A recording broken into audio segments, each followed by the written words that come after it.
Hi everyone, anyone who is watching this video. I have basically created a Trello MCP server which basically works alongside your Atlassian Trello application. This is one of those applications where you can kind of create Kanban style management and systems where in the form of boards, cards and lists and labels and things like that. As you can see, this is the MCP server which I have created, some of the code which I have written. So you kind of ignore the dev diary and the readme part because it is written with all the markdown errors. But as you can see, this is the location where I've actually created this, and we'll be simply be starting the MCP server right now. So we are going to write down pnpm dev silent because we'll get to the reason why silent. So we'll start the MCP server here. As you can see, the MCP server has started, and yeah, so now basically we are going to try and test out our MCP server. Before we actually go to the actual checking out the MCP server, there is one more thing that I want you to know. So I'll just show you how I've configured. So once you go to Cloud Desktop and go to Developer section, this is where basically the how it's going to write down. So these are the arguments, right? And yeah, we'll go back and try and test our MCP server right now.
Before it gets very silent, I've tried and create about 137 tools.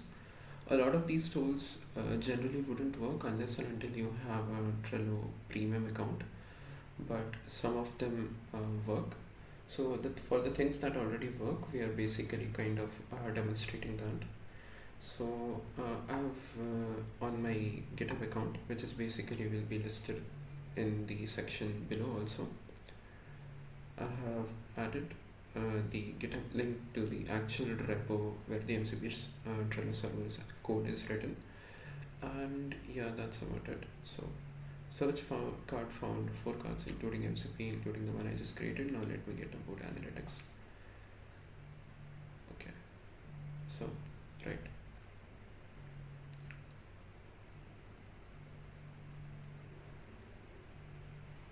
I'm doing absolutely nothing here. Uh, Neither is there any other, so we'll go through some of the code also. But this is kind of like more or less the demonstration video of how the entire MCP thing works. So complete. So now these are the results. So we have health check. This is basically my bot account which I've created through my special. Uh, this is a separate account. Found MCP test organization, that is correct, which I will show you in just a moment. Found MCP test board, found 3 lists to do, doing, done. So it's like a Kanban system where we basically have a couple of tasks in the to do section which you can drag and drop into the doing section, and then you can put it on a done section. It is widely used by organizations as well as people also in general. Create test card from MCP, retrieve complete card information with actions. We kind of created a blue label. Added a label to card, successfully applied label to the test card, add checklist, created MCP, test tasks, checklist, add checklist items, added to task, test MCP server connection, verify API operations work, update checklist item, some comments like. So in total, uh, let's see, we have kind of created like test around about 17 tools, right? So this is it for now. We'll just move and jump over to some of the other demonstration.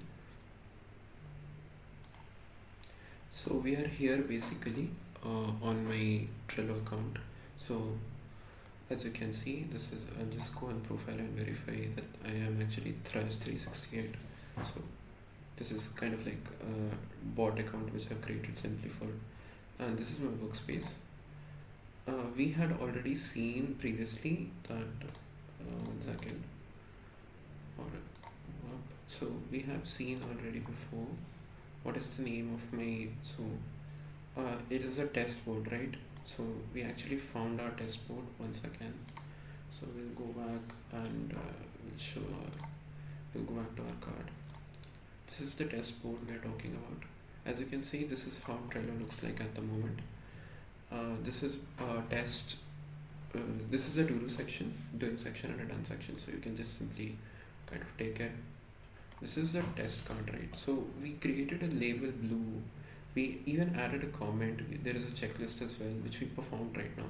So just go over to here. As you can see, the label was created, this comment was added by the MCP server to test the comment functionality. All tests are proceeding successfully. This card, so as you can see, everything works perfectly here, and this is all for now. So we have another green card. This was made, this comment added by MCP, trash added this card. So this was another test, and this was it's 5 minutes ago, which we were doing just now. And bulk test card, yeah, card this, we added this test card, match done card. That's all from my end. Here we'll now move back to the actual code section. So 1 second, order, we are going to, we're gonna come over back to the actual code section. In this section, I have kind of demonstrated the kind of problems that arised while during creation of this MCP server. So this will be found in the devdiary.md part of my repository. I'll go simply over what I understand by that. So what exactly is an MCP server and how exactly it works? MCP server is basically kind of like a protocol that was created by Anthropic. It is a kind of like a standardized protocol. What it allows is that just like you actually on a website, you have front end connected to the back end, and there are specific buttons and interactive systems from where you can actually interact with the back end. Through MCP, you can kind of interact with all those functionalities simply by using natural language, and the LLM actually kind of decides which APIs or which tools to call. So this is what MCP actually does. So all you have to do is simply take this MCP, kind of just plug it into an existing system or any LLM. It works with Claude, it works with Cursor. You can kind of create your own agents to interact with this MCP server, as you can see. So how do they work? There are basically two ways, STDIO and HTTPSC. So it's a standard input and output. So this is a direct and private phone line. Basically what it does is it's very fast, and it's generally used for working on the same computer. And this is the server sent events. This is, you can kind of work on different computers as well, as it is available kind of like a URL.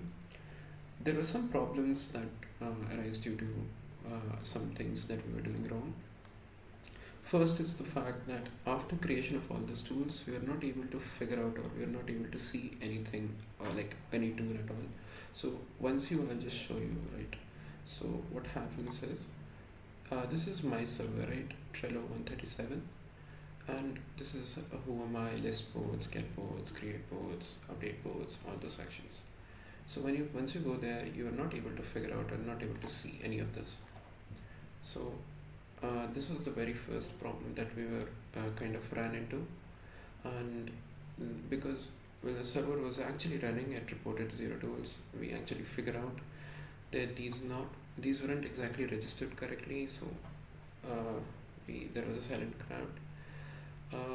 Although I had kind of given the Trello key and the Trello token and the MCP key, there was still a bit of problem. So validation was very strict. We were using Zord validations. The reason for Zord validations is because it is kind of like industry standard. Before creating this, I had to go through several OSS other projects as well and how they are utilizing it. So this is made in TypeScript, and yeah, STDR servers avoid hard feeling in the environment. Second problem was the corrupted handshake. It was a JSON error, so we kind of zoned to JSON. We had to install a library that kind of it did most of the work. And yeah, that's about it. So there are markdown related problems on this. And the third was basically a key validator pass is not a function. This is after like every registration was working. Some of the tools were not working, so only health and AA who tools were working, but now this is how we mostly dealt with that. So the system was basically our servers was running and communicating properly, and it hit a new class of errors. So Trello list boards and Trello get boards, it would fail with the cryptic error, key validator pass is not a function. The error was particularly frustrating but seemed to come from within the MCP's SDK validation. So I'll tell you in exact details what exactly was happening. The MCP like context protocol, the library or that you install through whatever your registry, whatever impact, either your npm or pnpm or however whichever you are using, it doesn't seem to work with the version 4 of Zord. So it had it is only working with the third version of Zord, so I had to kind of downgrade that because it is only compatible with that. So we had to switch to here. That was the actual problem, and afterwards everything seemed to be working perfectly, and that is because the MCP's internal validator was built around Zord's version 3's API, which we use Zord 3 throughout dependency tree. The schema objects we pass to the Compass server that the expected structure and methods where SDK's validators could work with. So yeah, that's all from my end. And this is kind of like a long video. I'd kind of created an MCP of that. And yes, that's about it, I guess. So thank you. And yeah, I'm Snehal, by the way. So that's all from my side.